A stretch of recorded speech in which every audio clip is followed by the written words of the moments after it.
Sa video ito ay maglalagay tayo ng CNC radiator cover para dito kay Scarlett. Bakit nga ba ito yung napili natin na pinaka-best na radiator cover para sa ating mga motor at kung paano yung DIY ng paglalagay nito. Magandang hapon po sa inyo, Moto Arc here, at kanina lang actually at the moment lang dumating na po yung CNC radiator cover natin. Ayan nga, kakabukas ko lang. Gagawa muna sana ako ng mga ibang bid, pero yun, nung dumating to, agad-agad ko nang ginawa ng video kasi matagal ko nang hinihintay na makabitan ng ganitong radiator cover itong ating mga motor. Actually, sobrang dami na rin talagang nagre-request at nakakapansin na kailangan na talaga nating palitan itong Indo na plastic radiator cover po natin. Ang kaso nga, matagal kong hinintay itong specific na CNC radiator cover na to. Galing pa talaga to ng Indonesia, guys, at sobrang dalang lang talaga nito sa Pilipinas, kung kaya naman pinag-ipunan ko muna dahil may presyo ng konti. At yun, sa pagkakataong ito, dumating na siya. Halos isang linggo ko rin hinintay bago pumunta sa akin yung parcel. So hindi ko na patatagalin kung bakit ito yung pinili ko at saka para sa akin, ito yung pinaka best na radiator cover para sa ating mga motor. Una, aerodynamics at saka function. Also, aesthetic. Alam naman po natin na yung radiator cover, kahit yung mga stock natin, katulad ng sa kapatid ko, ay parang air scoop po siya or nag-a-absorb po ng hangin. Kaya naman may butas po yung mga side skirt natin dito sa radiator side para mag-glide po yung hangin from harapan at dumirekta po dito sa mga fins ng ating mga radiator cover. At ang purpose po noon ay magkaroon ng magandang airflow sa ating mga radiator at mapalamig ng maayos yung ating mga coolant. Kasi kung titingnan nyo sa side na to, wala pong butas yung side fairings natin. Pero dito sa kabila, dun lang nilagyan ni manufacturer ng butas yan para mag-act as air scoop. Etong binili po natin na aftermarket is same as function dun sa stock po natin. Which is may mga grills na magre-redirect po ng hangin papunta mismo dito sa mga butas ng radiator natin.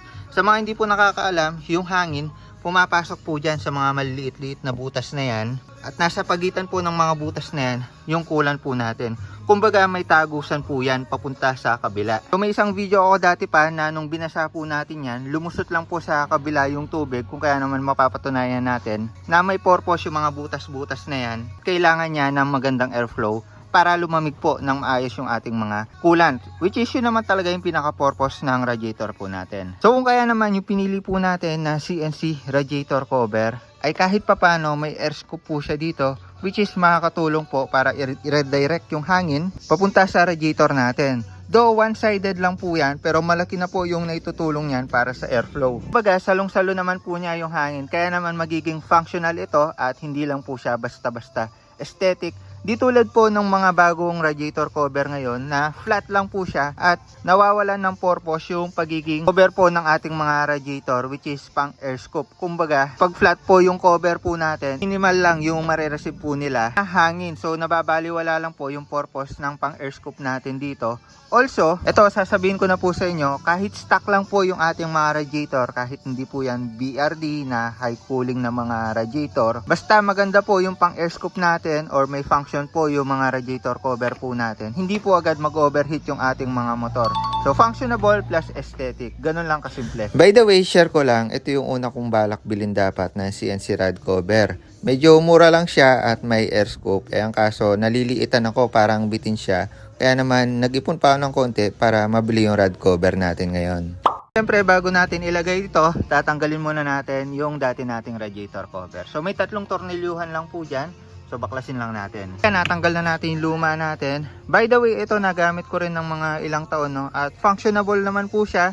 Air scooping naman po siya. At kung gusto niyo ng budget meal pero galing talaga ng Indo na radiator cover, ayan, pwede yung ganito. Ilalagay ko yung link sa description. Medyo maganda rin naman siya, hindi naman ako nabaduyan dito kasi parang Aerox po yung datingan niya at medyo may iba kayo sa mga ibang naka-stock na radiator cover. Medyo malayo naman yung itsura nyo. Parang mas gusto ko to kung plastic radiator cover yung pag-uusapan. So kung makikita nyo yung radiator natin, kung makikita nyo yung mga fins na yan, sa bawat butas dyan, isirekta po siya papunta sa kabila. Kumbaga nakadesign po siya na yung coolant po natin is parang sigsag-sigsag yung pattern niya at madadaanan po ng hangin dito sa pagitan. Kung kaya naman masabi nating defective na or pangit na yung radiator natin, kapag marami na po siyang mga lukot-lukot dito. So yan, medyo minimal pa lang naman po, kung kaya naman pasok na pasok pa yung airflow. Pero kapag marami ng sugat yan, medyo yupi-yupi na, hindi na po masyadong makakapasok yung hangin dyan. Though may radiator fan naman po tayo na nakadikit po sa magneto, pero pahigop po kasi yung airflow niya. Kung kaya naman, mas okay na may katulong siya na magpasok ng hangin papunta dito sa pagitan para yun, iwas overheat, mas mabilis mapapalamig yung ating mga kulan. So yun, sa paglalagay nito, may inclusions naman siya na tornilyuhan at 3 spacer. Actually, palagay ko, itong radiator cover natin is medyo malalaki pa yung butas. Kung kaya naman, baka lagyan ko pa to ng titanium na screen dito para maprotektahan ito. Kasi nakuha ko na yung function, kaso yung protection is baka hindi ko makuha dito dahil makapasok pa yung mga bato-bato dyan. So, pwede naman natin doblihan yan ng screen. So yan, unbox na natin siya, no? Actually, ito lang talaga yung pinaka nagustuhan kong radiator cover sa lahat na CNC. Yung mga iba hindi ko talaga trip, lalo na yung mga flat lang. Kaya rin naman may ibang mechanism na parang may blower pa siya dito, no? Yung mga sinasalpak dyan na bilog para makatulong sa airflow. Kung gusto natin natural airflow na mag-scoop talaga, okay yung mga ganito guys.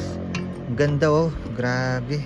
Kaya kung makikita nyo, kapag nilapat na natin siya dito, ang laki ng spacing dito. Possible pwedeng matamaan ng bato yan. So lalagyan pa natin ng screen yan. About sa fittings niya guys, saktuan naman siya, pang Honda Click naman talaga siya. At saktuan po yung tornilyuhan niya, oh. Dito 2, tapos dito 1. Sakto, 3 tornilyuhan, swak na swak siya, fit na fit. So yung mga bolts niya is medyo mahaba naman, also may spacer. Kung kaya naman maaabot po niya yung ating mga tornilyuhan dyan.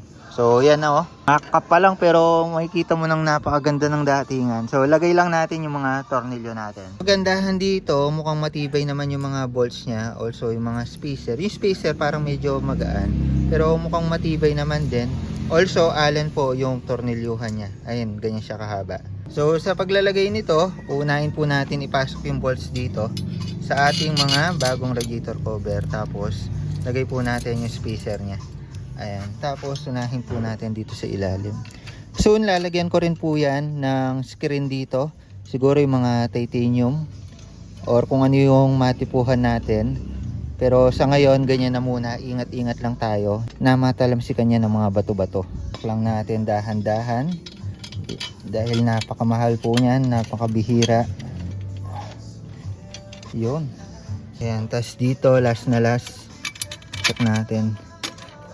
Iyon, fit na fit lahat. So pang click talaga to guys. Pwede sa version 3, version 2, kahit na di ko sure kung sa bagong labas na version 5 or 4 kung sa swak siya.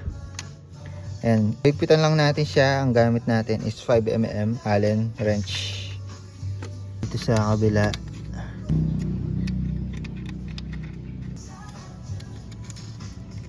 Nailagay na po natin yung mga tornilyo. Ang kaso lang, kung makikita niyo, spacer niya maluwag pa. So naka-design to para meron talaga siyang additional na screen dito. So kapag may additional screen na yan, mag-fit na po yan kasi medyo manipis lang naman yung screen, pero sa swak na yan para maging masikip yung spacer natin. Pero so far so good. Ganyan muna yung fittings natin. Soon lalagyan po natin agad yan ng screen. Di ko lang alam kung P-titanium or NSA cover yung ilalagay natin na screen radiator cover dyan para makumpleto na natin yung detalye nitong ating radiator. So ito yung sinasabi ko sa inyo na air scooping mechanism. Kung makikita nyo naman, swak na swak itong butas or air scoop ng ating side skirt. Papunta siya rekta dito sa part na to na medyo naka scoop talaga yung datingan para masalo po yung hangin. Makakatulong po siya sa airflow ng ating radiator at less overheat. O diba? May purpose, diba? So yung brand pala nito is Fast Bikes, tapos may libre pa siyang sticker, nahugot ko lang sa ilalim. Presyo niya, check nyo na lang kung meron pa dito sa description, pero unahan ko na po kayo.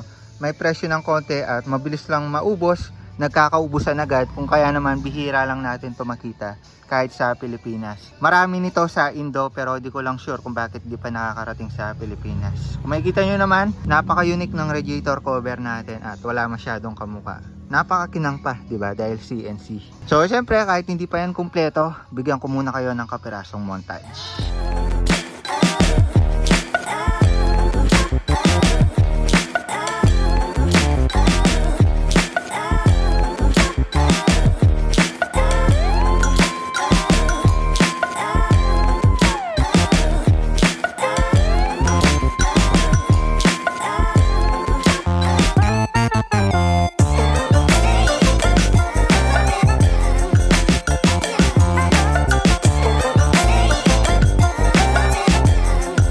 So ilalagay ko po sa description kung saan natin nabili itong CNC radiator cover natin. Check nyo na lang kung may stock pa. At ayun lang muna para sa video na ito. The more click, the more you know. CNC cover natin na functionable at also aesthetic. Napakintabo. Ganda, di ba? Bye-bye. Hey.